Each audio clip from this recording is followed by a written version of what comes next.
Tolong Pak Ketua. Nanti Pak Beni, saya sudah beri kesempatan. Sudah, Ketua tadi sudah ambil keputusan. Ya. Setelah itu nanti pemerintah. Kami ingin Kembali lagi di channel kami, Detik Mena. Jangan lupa tekan tanda lonceng dan subscribe. Terima kasih. Koalisi Sipil Angkat Jokowi beri informasi sesat soal naskah RUU Cipta Kerja. Koalisi Masyarakat Sipil menilai Presiden Jokowi memberikan pernyataan menyesatkan dalam konferensi pers terkait Undang-Undang Cipta Kerja. Jumat kemarin 9 Oktober 2020, Jokowi sebelumnya menyebut aksi unjuk rasa menolak Undang-Undang Cipta Kerja terjadi karena disinformasi. Jokowi juga membantah sejumlah informasi pasal-pasal Undang Cipta Kerja. Namun di sisi lain, naskah final Undang-Undang Cipta Kerja hingga kini masih pada legislasi DPR untuk dirapikan.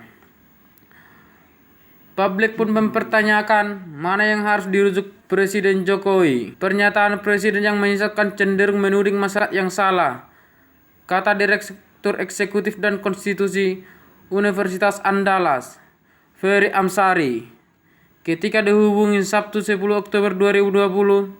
Menurut Ferry, justru Presiden dan DPR yang gagal memberikan informasi yang tepat dari awal. Ia menyebut kesalahan-kesalahan kedua yang tidak terbuka dan tidak melibatkan ruang partisipasi publik seperti yang diatur dalam Undang-Undang Nomor 12 Tahun 2011 tentang pembentukan peraturan perundang-undang. Saking tidak menjalankan keterbukaan itu sampai hari ini, naskah akademik dan undang-undang yang disahkan tidak dapat diakses publik.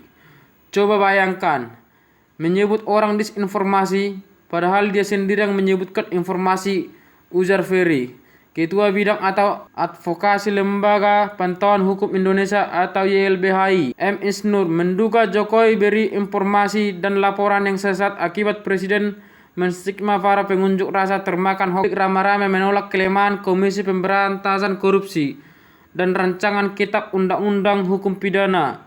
Hoax ini dilakukan agar masyarakat tidak berani menyampaikan pendapat di muka umum dan melakukan demonstrasi, ujar Isnur.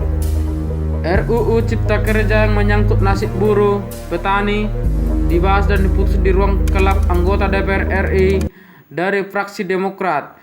Beni Harman atau BKH membahas pernyataan anggota DPR RI fraksi PDI Arteria Dahlan soal pembahasan Undang-Undang Cipta Kerja yang katanya sangat transparan.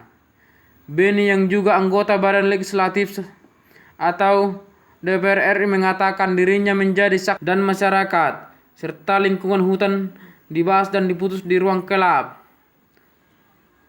Ayo rakyat monitor, tegas Beni di akun Twitternya Sabtu 10 Oktober 2020. Sebelumnya, Arteria Dahlan menepis anggapan ketidaktransparan dalam pembahasan Omnibus Law atau RUU Cipta Kerja yang kini sudah disahkan sebagai undang-undang. Jujur, sebagai bagian panitia kerja pada legislatif DPR RI, RUU Cipta Kerja sangat sedih, prihatin dan kecewa atas pemberitaan cenderung hoax, membuat informasi yang tidak benar, jauh dari fakta-fakta yang sebenarnya, kata Arteria Dahlan dalam keterangan tertulis itu Jumat 9 Oktober 2020. Akan ia anggap dipaksakan dan tanpa melibatkan pekerja. Saya saksi hidup di mana pembahasan RUU Cipta Kerja dilaksanakan secara transparan. RUU ini yang dari detik pertama pembahasannya diliput langsung media elektronik, media digital, media sosial dan terakses langsung oleh publik.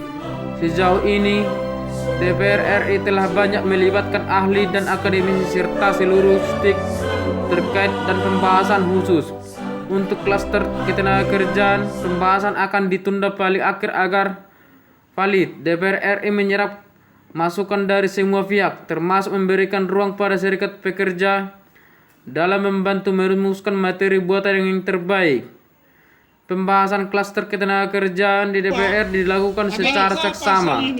Hikmat melibatkan banyak pihak, penuh kehati-hatian, cermat, dan mengakomodir seluruh permasalahan menjadi hal-hal yang penting menjadikan bagian perjuangan pekerja. Tidak seharusnya perguruan tinggi menggadaikan integritasnya sebagai lembaga pengetahuan semata menjadi pelayan kepentingan politik penguasa. Kata Abdil. Aliansi juga menyatakan bahwa demonstrasi adalah tindak konstitusional bagian dari dalam menyampaikan pendapat demonstrasi.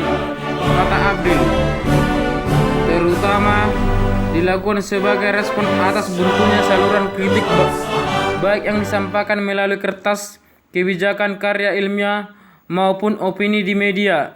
Himbauan kepada mahasiswa untuk tidak ikut demonstrasi karena alasan membahayakan keselamatan dan keselamatan di masa pandemi tidak sejalan dengan kengototan pemerintah untuk tetap menyelenggarakan pilkada serentak di berbagai daerah, ucap Adil. Selain poin soal himbauan tidak demo, aliansi juga mengkritik himbauan dosen untuk tidak memprovokasi mahasiswa melakukan demonstrasi menolak Undang-Undang Cipta Kerja. Hal ini disebut sebagai bentuk intervensi politik terhadap independensi dosen sebagai akademisi hanya bertanggung jawab pada tegaknya kebenaran. Himbauan semacam ini juga cara merendahkan seolah mahasiswa tidak memiliki independensi dalam sikap melihat ketidakadilan. DPR itu punya waktu 7 hari sebelum naskah asli yang dikirimkan ke pemerintah. Nah, sekarang kita sisir jangan sampai ada yang salah pengetikan tapi tidak mengubah substansi, kata Supratman dilansir dari Detik. Ahmad Baduy mengakui naskah Undang-Undang Cipta Kerja yang telah disahkan akan diparipurna DPR RI ini masih dalam proses pengecekan untuk menghindari kesalahan pengetikan. Anggota Komisi 6 DPR RI itu menyinggung soal salah ketik dalam revisi Undang-Undang KPK.